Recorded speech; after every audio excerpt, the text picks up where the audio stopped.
For the lucky residents of Cherry Hill, New Jersey, life is sweet indeed. While this perfect suburb is a mere stone's throw from downtown Philly, it feels like a world apart. That is, until an infamous crime shakes these residents to the very core of their beliefs.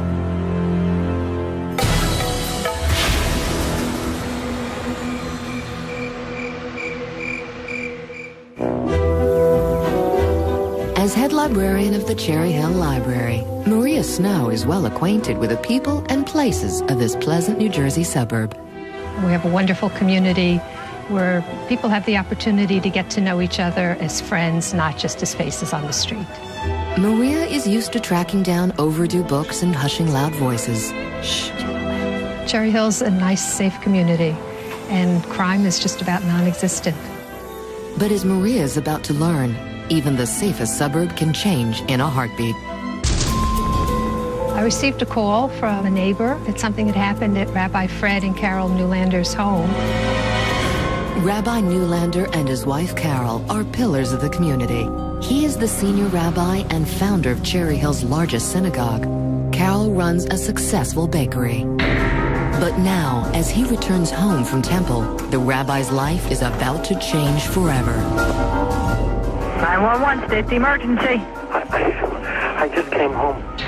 My wife is on the floor, and there's blood all over her. Can you tell if she's breathing? I can't tell. I don't think so. Sergeant Richard Bombera is the first responder on the scene.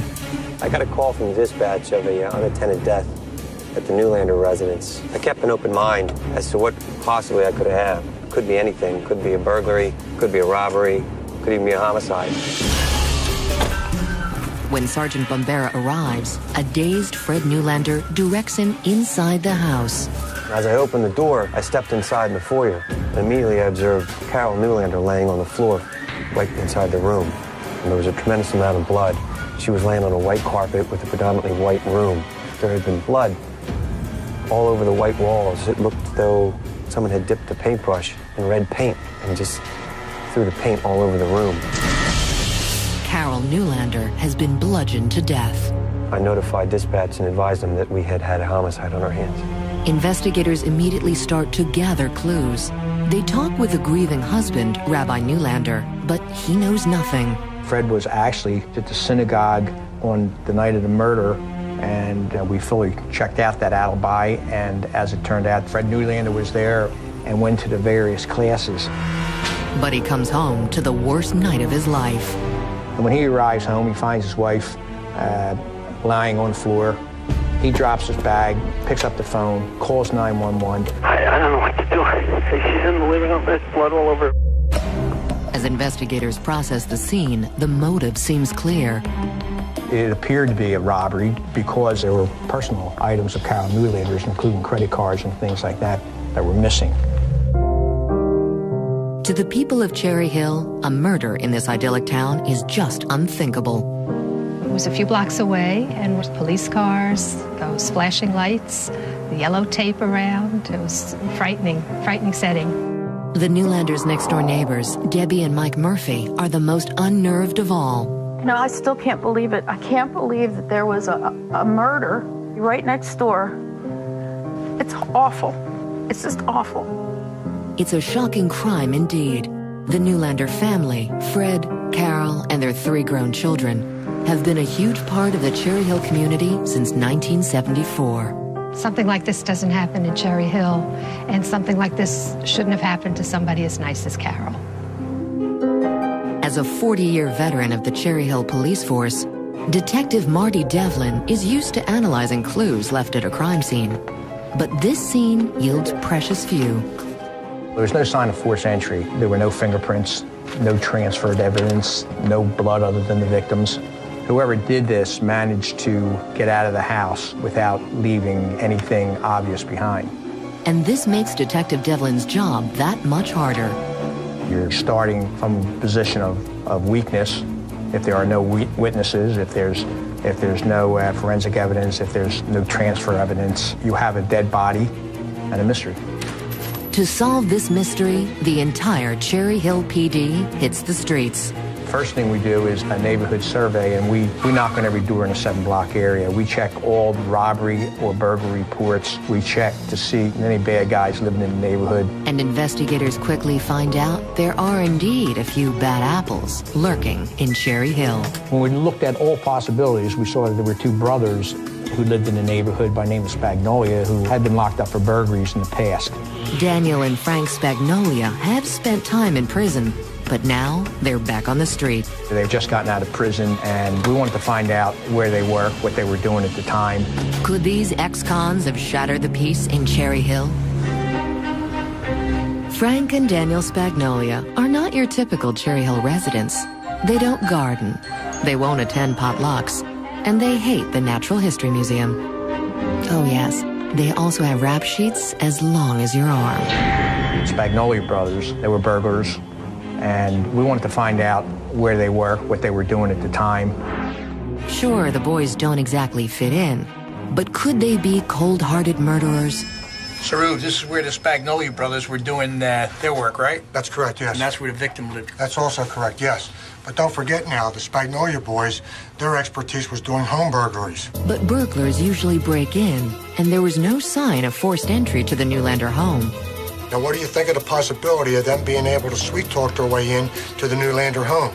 Not a bad idea. She certainly may have known them. They're from the same neighborhood. Right. You know, so it's not out of the realm of possibility that they could have known each other. The brothers are textbook flight risks, so investigators immediately bring them in for questioning. Of course, they were upset that we brought them in. Nobody wants to be a suspect in a case like this. There may be no honor among thieves, but the Spagnolias claim their criminal activity has its limits. The Spagnolia brothers said that they were across town working, and we fully checked out that alibi, and as it turned out, they were where they said they were. The Spagnolia brothers are ruled out, and with a killer still on the loose, everyone is terrified.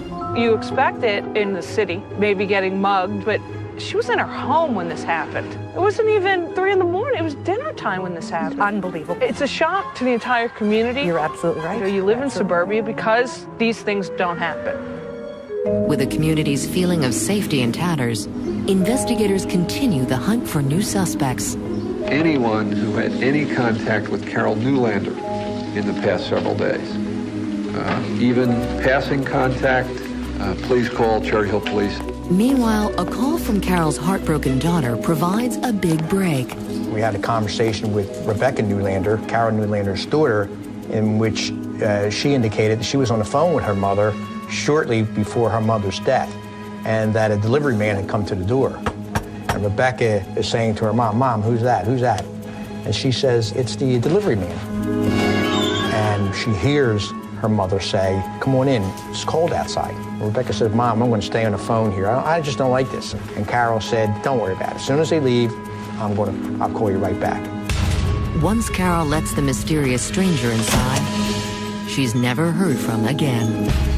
We believe that this delivery man certainly might have been the last person who saw Carol alive. And the lead gets even stranger.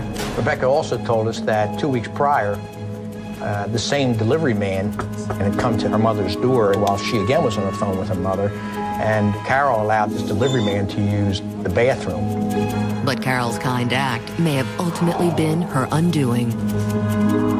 As it turns out, he very well may have been there to case the place, which is not unusual for cautious criminals to case a place that they're looking to rob. Could this mysterious delivery man be Carol's killer? It's a huge lead, but difficult to chase down. We checked for any deliveries that might have come to the Newlander house. There was no deliveries indicated at all by any of the neighbors. And as far as the scene itself, there were no fingerprints, no transferred evidence to help us find out who this delivery man was. The lack of physical evidence is a major obstacle, but investigators hope another look at the crime scene can provide further insight about the killer. If you look at the crime scene photos here, there's nothing disturbed in that room. You look at the table, you have little knickknacks on the table. Knickknacks are still upright. Right. It didn't appear as though anything was ransacked at all. No. All that indicates to me it was an organized crime. And that means this was no random robbery. It appears Carol was deliberately targeted. But why would anyone go after this kindly wife and mother? The answer may lie at Carol Newlander's bakery. A staff member has something important to tell detectives that's got nothing to do with the day's delicacies. The Classic K Company was actually burglarized, and because of that, Carol became pretty scared, taking money home every day. When investigators learned the bakery had recently been robbed, it throws a new ingredient into the mix. How can I help you this morning? We're here about the burglary occurred here 2 weeks ago. Can you tell me something about that? Yeah, they came in through the back, rummaged the place a little bit, and then exited the building. After the burglary, Carol began to change her routine. Mrs. Newlander began to take the cash home. She felt safer to hold on to the daily receipts. Did the employees know that she was taking these receipts home? Absolutely. It was no secret that Carol was hoarding large sums of money at her house. Could one of her staff have decided to take an early payday? That's coming up next.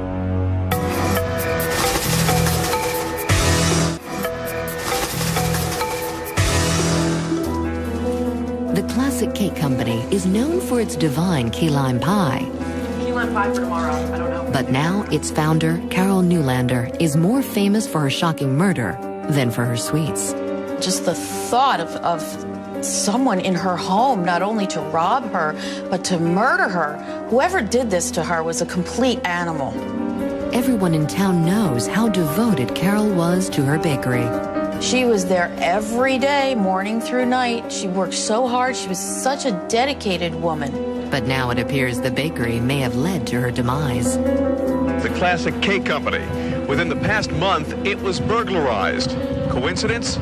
That's something police are checking. Mrs. Newlander would bring home cash, the cash receipts from the bakery's business that day. Investigators suspect one of Carol's employees may be behind her murder. But after hours of interviews, it looks like another dead end. They had alibis. We checked their alibis out, and they were exactly where they said they were. Investigators still believe this was a planned attack. But who else could be behind it? Local gossip may hold the answer. I've heard rumors being spread, and I just hope they're not true, about the rabbi.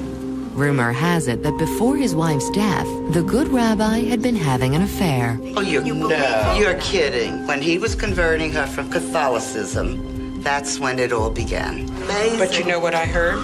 That this was not the only woman in our congregation that he had an affair with. There were several others, people who we probably know from sisterhood and have worked with. Hard to believe this. But now the secret is out.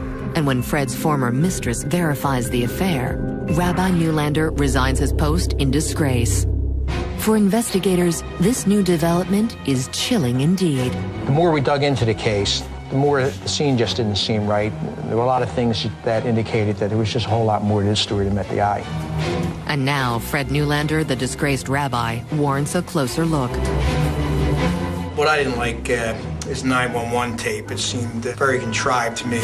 I just came home. My wife is on the floor. It sounded like a guy trying to sound like someone in that position would sound, and the harder he tried to do it, the more he missed it. I don't know what to do. There's blood all over. Plus, when he goes in there, he doesn't even go over to check his wife. Sir, can you tell if she's breathing? What? That was his wife. That was the mother of his children. That was his life partner. Can you tell if she's breathing? You want me to touch her? He did ask the operator if it was all right to touch the body. Can't tell her, do I touch her? Instead of him going over there himself and check the body himself to see if she was still alive or not. I think that's pretty compelling. The rabbi's alibi for the night of the murder is airtight. But a closer look reveals there's more to the story. He was at the synagogue on Tuesday night, the night of the murder, and that was not his night. But for some reason, the good rabbi decided to go to work on his night off. That particular night, he came to the synagogue and went to the various classes to make sure everybody knew he was there. As new evidence continues to come in, local prosecutor Jim Lynch joins the team. His racquetball partner indicated in a statement that while they were playing racquetball one day, Fred threw down his racket in disgust and said, "I have a bad situation. I just wish I could come home and find my wife dead on the floor." Do you know anybody that could do something like that? And the rabbi's mistress provides another chilling detail. She essentially gave Fred Newlander an ultimatum that said, by the end of this year, I'm going to move on with my life. And he said, "Trust me, Elaine, we'll be together. Trust me, we'll be together by your birthday." Her birthday is December the 15th. Murder took place 6 weeks in advance of that.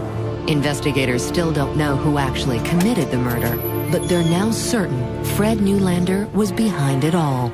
The evidence we had was circumstantial in nature. The question was, could we get this case in a posture where it was understandable to a jury and where the jury would decide to do the right thing, convict? As prosecutors prepare for a difficult trial, the news media descends upon the town. For Philadelphia Inquirer reporter Nancy Phillips, it's the story of a lifetime. It was of interest because the crime was just so aberrant, and people just found incomprehensible because it seemed so antithetical to what he did for a living. So initially there was a lot of divided sentiment because people were very loyal to him. The rabbi steadfastly maintains his innocence. I am looking forward to it. I know the truth. But like any good reporter, Nancy tries to get the real story. I talked to neighbors, members of McCourt Shalom, members of Carol's family. One of the folks she meets is Len Jenoff, a private investigator hired by Fred. Len Jenoff was hired by Rabbi Newlander to find out who had killed his wife. And I asked around and I did some checking, and the more that I asked about him, the more that I learned that his reputation was not a particularly fine one. So it struck me as rather an odd choice of the rabbis to have hired this particular private investigator. He may have a shady reputation, but Jenoff is one of the rabbi's staunchest supporters. He had wild theories of the crime, such as that there had been mafia involvement, that this was a hitman for the Russian mob, very fanciful stories, none of which involved the rabbi having any role in the crime. But as Nancy is about to learn, Len Jenoff is not quite the mensch he appears to be. He looked at me and said, "I did it. I had her blood on my hands." That's coming up next on Suburban Secrets.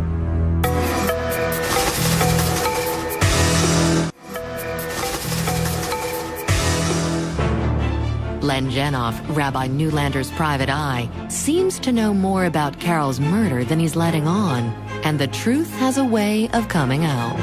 One evening, he called and said that he had something he needed to tell me, so we went to a restaurant in Cherry Hill, and across the table, very calmly, Len Jenoff looked at me and said, "It's worse than I told you. You don't understand. I did it." He said the rabbi had asked him to commit the crime and had paid him thousands of dollars, which he shared with his then roommate, Paul Michael Daniels, and that together they carried out the murder of Carol Newlander. With Fred's trial about to start, it is critical that the prosecution has this information. But Nancy promised Jenoff that he was speaking off the record. Fortunately, she has a strategy. So I simply said to him, "Are you sure that you don't want to go and talk to the prosecutor right now?" Never thinking that what happened next would happen next. To Nancy's surprise, Jenoff agrees. Within minutes, the prosecutor meets the two at a local diner. And very calmly, over coffee and a fruit cup, Jenoff confessed his role in the crime. When Jenoff's accomplice confesses as well, the tide turns in the case against Rabbi Newlander. What had started out as a strictly circumstantial case became something entirely different. We had the two co-conspirators prepared to testify, and they did testify compellingly. At trial, the mystery of the delivery man is finally revealed. Len Jenoff was the male who turned out to be the delivery man on both those occasions. Len Jenoff, along with Paul Daniels, who accompanied him on the night of the murder. The rabbi maintains his innocence throughout the trial. Are you in any way responsible for Carol's death? No, I'm not. But it's no use. Mr. Newlander, did you ask Leonard Jenoff to kill Carol? I did not. It is an old investigative axiom that says in the battle between falsehood and truth, falsehood often wins the first battle, truth the last. And that's what happened here. All three men are found guilty of murder. Both Len Jenoff and Paul Daniels, after their guilty pleas, were sentenced to multiple years in prison. Fred Newlander was sentenced to 30 years in prison. As for Fred's motivation, it's the oldest one in the book. He wanted to continue a rather passionate affair that he was having with a member of his congregation. Rabbi's flock still finds it hard to believe that their religious leader could have committed such an act. This is our rabbi that was supposed to counsel us and help us and guide our children doing these kinds of things. My goodness. He's just a terrible man. No shame. It's unbelievable that our rabbi was supposed Meanwhile, Carol's former employees know that she will not soon be forgotten. I think it was a tragedy for the whole community. I think that we lost just a great person. Those that knew her were absolutely touched by her. Those that didn't know her missed out on a true treasure in life. This past year, like many that came before, Cherry Hill was rated as one of America's best places to live. But as Maria Snow flips through the pages of Cherry Hill history, she knows her perfect hometown will never be quite the same.